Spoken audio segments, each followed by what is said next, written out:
Okay, let's dive into a life that truly reads like a saga, stretching across continents, reshaping industries, and touching countless individuals' stories. We're reflecting today on a figure whose passing on August 21st, 2025, in the bustling heart of London, closed an absolutely extraordinary chapter. We are indeed taking a deep dive into the remarkable life of Lord Swraj Paul. He wasn't just an industrialist or a philanthropist, he was, at his core, a global bridge builder. His story encapsulates immense resilience, incredible innovation, and profound generosity. Yeah. What I find particularly striking is how his journey, beginning from such, well, modest origins in Punjab, propelled him all the way to the British Parliament, creating a ripple effect that touched lives everywhere, from, say, a street vendor in Delhi to a factory worker in Birmingham. And that's precisely our mission today. We want to uncover the surprising and often challenging threads that wove together his existence. How did a very personal tragedy ultimately fuel global triumph? And, what can we learn from one man's sheer determination that reshaped entire industries and inspired millions? Expect to unearth some profound lessons and hopefully a few genuine aha moments about a life that was truly forged from both steel and heart. Definitely. A life of steel and heart. I like that. So to truly understand the man, we must first transport ourselves back, way back, to the sun-drenched streets of Jalandhar, Punjab in the early 1930s. Right. Born February 18, 1931. Exactly. Young Swraj grew up in a humble family.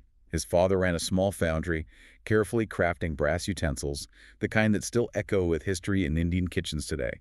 It was a life grounded in hard work and strong family values. Yet even then, his sharp mind for numbers and mechanics sort of set him apart. You could see it early on. He earned a bachelor's degree in science from Punjab University, but you could sense an ambition within him that simply refused to be confined to local horizons. And what's quite telling about his character is the sheer foresight he displayed next. Oh, absolutely. Think about the audacity.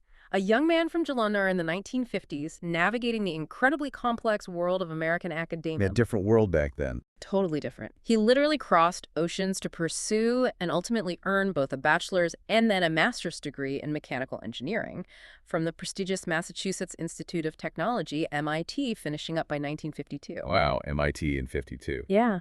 And this was a time when air travel was a real luxury, and the cultural gap between India and the U.S. was vast. This move wasn't just about getting a degree, it was an early sign of his strategic vision, his willingness to take huge personal leaps to get the skills that would, years later, become the bedrock of an empire. That's a powerful demonstration of foresight.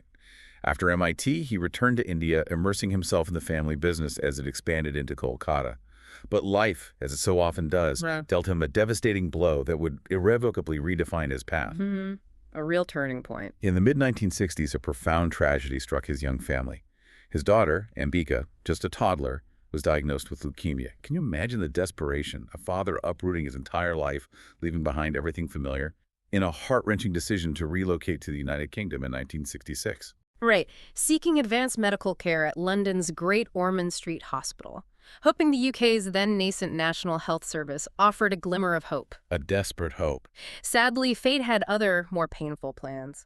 Little Ambika passed away at the tender age of 4, leaving an indelible scar on Swraj's heart.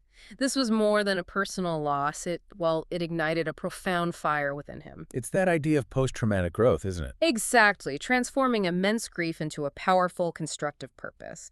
Instead of retreating, he stayed in the UK, absolutely determined to build a new life. And what's truly remarkable is that with a modest loan of just £5,000, which, for context is maybe about £100,000 today, still a significant personal risk. It's still a big leap. He founded his first company in 1968. Natural Gas Tubes, a small steel tubing manufacturer in Huntington. This unassuming venture was the foundational seed that grew into the mighty Caparo Group. That's an extraordinary leap, from profound sorrow to founding a company with such limited capital. What do you think allowed him to channel that specific grief into such a constructive, almost immediate action, rather than letting it consume him? Well, it really speaks volumes about his inherent drive, doesn't it? Perhaps a need to exert control or build something enduring when faced with uncontrollable loss. Plus, he brought with him a clear advantage: Steel was familiar territory from his father's foundry. Right, the family background. And his MIT engineering background gave him a deep, almost innate understanding of production processes. His genius lay in what we might call value-add acquisition. He started small, acquiring struggling steel units one by one, not just buying them cheap. No, he revitalized them. Exactly, consistently revitalizing them with innovative techniques and incredibly efficient management. It was like an alchemist, really. Turning base metal into gold, transforming underperforming assets into high-performance ventures. By the 1970s, Caparo was expanding rapidly, producing everything from specialized steel tubes to critical automotive parts. But his ambitions didn't just stop at British shores, did they? We then see him make headlines in the early 1980s with those bold takeover attempts back in India, targeting giants like Escorts Limited and DCM. Oh yeah, that caused quite a stir. It sounds like a daring move, using his overseas earnings to buy shares aggressively. What was the thinking there, and what was the corporate scene in India like then? You're right, it was incredibly daring. The Indian corporate world at that time was fiercely dominated by family-run businesses, foreign takeovers, almost unheard of. His aggressive share purchases rattled everyone. It led the government, under Prime Minister Indira Gandhi, to step in. Ah, government intervention. Yes, with regulations that strongly favored local interests, effectively thwarting his bids amid accusations of violating foreign exchange rules, though he always maintained his innocence. This wasn't just a business setback, it was a real clash.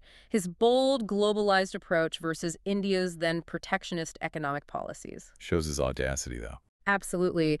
And what we might call strategic flexibility, the ability to pivot, redirect energy when a path is blocked, turning a perceived failure into an opportunity elsewhere. By the way, for those unfamiliar, an NRI, or non-resident Indian, is a person of Indian origin living outside India, which was key to his financial leverage here. That strategic flexibility certainly paid off. Undeterred by those setbacks in India, he just redoubled his efforts on growing Caparo elsewhere. He did.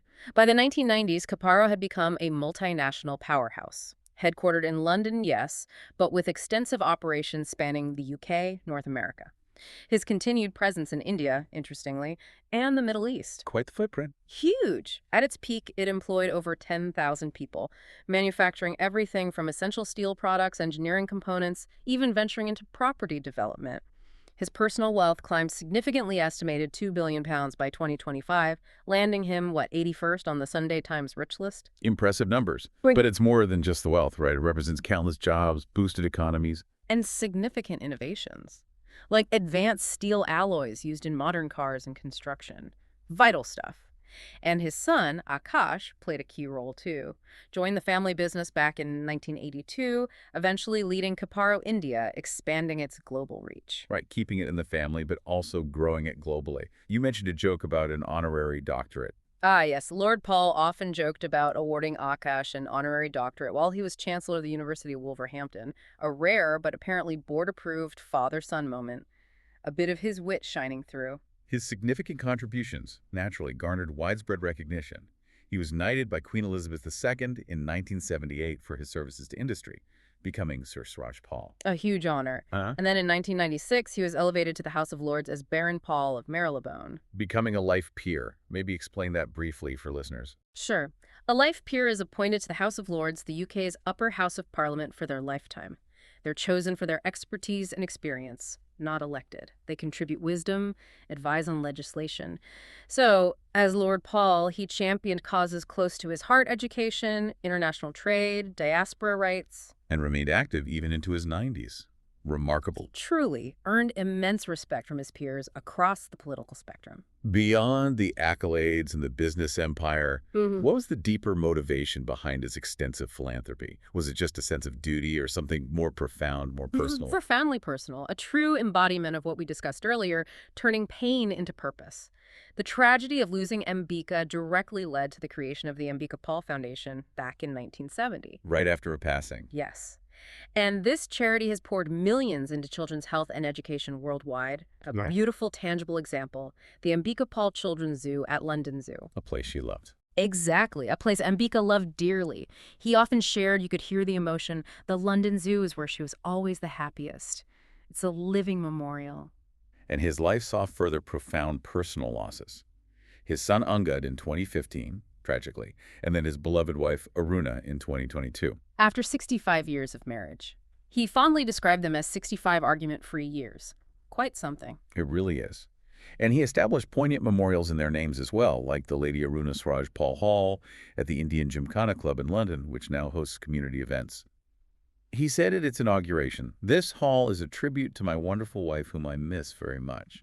This repeated dedication to memorials, this immense generosity, it seems like such a core thread in his being. What do you think this reveals about his philosophy on legacy?